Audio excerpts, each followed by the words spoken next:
more recent Soyuz crews have been taking 6-hour trips to the International Space Station.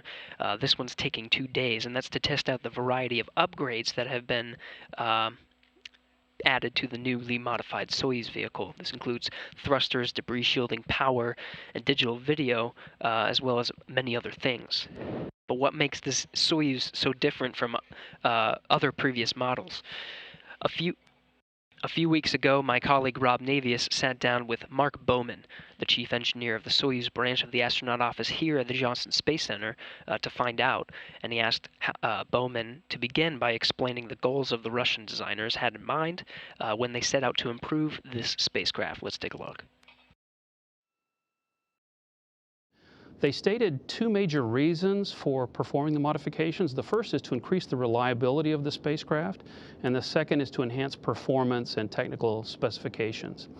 There were a lot of changes. The first is a structural change. They added additional shielding for micrometeorite and orbital debris to the habitation module. And the intent of this is to increase what we in space parlance call the probability of non-penetration. In other words, to reduce the chance that a micrometeorite or some piece of orbital debris would actually punch a hole through the spacecraft. The second change is a modification to the electrical power system to increase the reserves of power. The first thing they did was to add a fifth battery assembly to the spacecraft. Each battery assembly consists of a prime battery and a backup battery. So by adding a fifth unit, that's a 20% increase in the energy storage capacity on the spacecraft.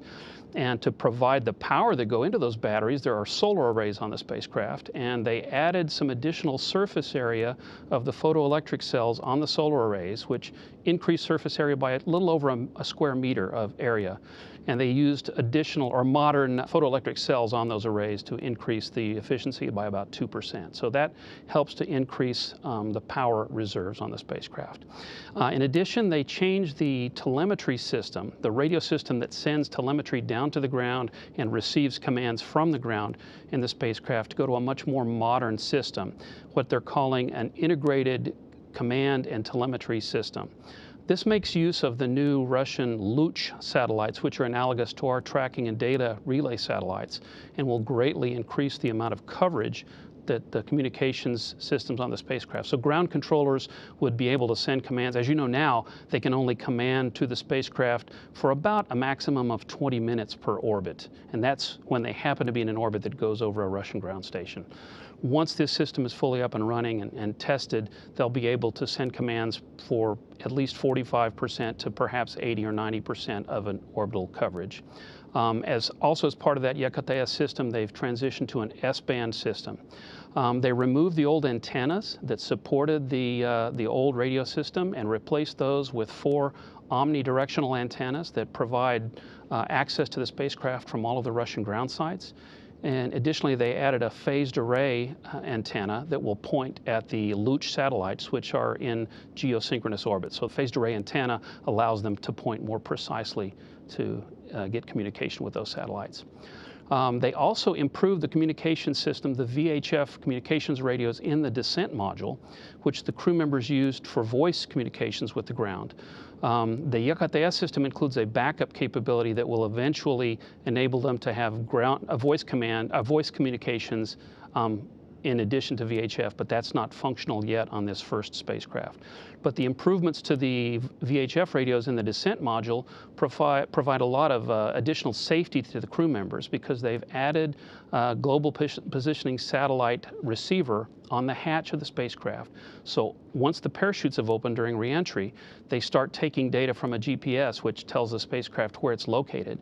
Then the radio system also has a new transponder that sends then that location to the COSPAR and SARSAT rescue satellite systems. It's a universal system that's used all over the world. And this will allow the search and rescue crews to quickly locate a spacecraft in the event, say, of bad weather or a ballistic entry. So it greatly improves the reliability. The other thing they did was change the Kurs rendezvous radar system, which has been used for many years on the Soyuz.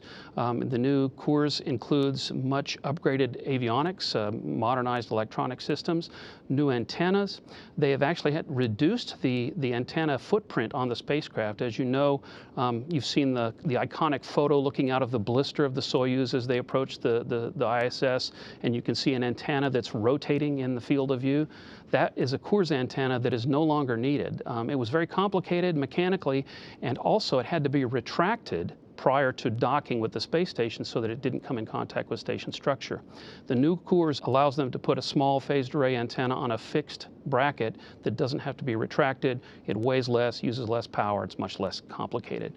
Also, you might recollect a boom on the aft end of the spacecraft that had two Kurs antennas. That boom has been removed, and the antenna has been placed on fixed locations on the spacecraft body. So that simplifies the spacecraft and reduces weight. All in all, the Kurs modifications reduced the weight of the Kurs system by about 25 kilograms and takes about 30% less volume, and it uses about 24% less power. So pluses all the way around. Another thing that they did to this spacecraft is change the approach and attitude control thrusters, which in Russian we call the DPO thrusters, that are used to maneuver the spacecraft and change its orientation. The previous DPO thrusters, there were 28 of them. 16 of them were large thrusters of about 13 kilograms of thrust, and 12 of them were small thrusters, about 3 kilograms in thrust. The new configuration uses 28 all large thrusters. And it provides a lot of redundancy now by positioning 14 pairs of thrusters around the spacecraft so that there's a redundant thruster for every other thruster, and they are operated on separate, completely redundant manifolds for propellant.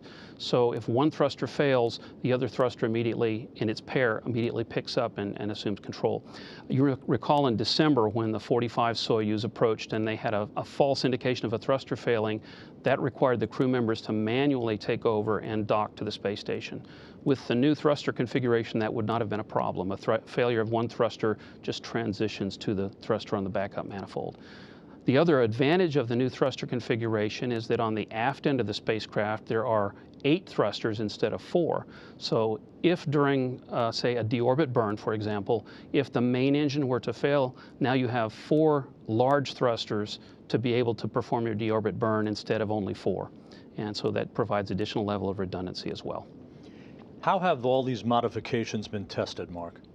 Well, the testing has been comprehensive and extensive. Most or many of the modifications have already flown on previous versions of the Soyuz. Even though they were TMA-M vehicles, they one by one implemented some of the modifications. They tested the redundant drive motors on the docking system. They tested the Kurs system. So they've been tested on both Progress and Soyuz vehicles. And then finally, the last 2 Progresses, 62P and 63P, have included all of the modifications comprehensively so that they'll have 2 positive flights and positive test results on Progress vehicles, giving them great confidence that the Soyuz will be fine. This launch will send Kate Rubins and her crewmates on a deliberate 2-day rendezvous instead of the more common 4-orbit 6-hour rendezvous that we've become accustomed to. Why? Well, the main reason for going to a 34-orbit rendezvous on this flight is to provide additional time to test the new systems. Going to 34 orbit gives them lots of time to test the new unified or integrated command and telemetry system. It gives them a chance to do some flying quality assessments with the new thruster configuration, and it gives them a chance to test communications using the new Luch satellites as well as the ground systems, which have been upgraded to work with the S-band telemetry.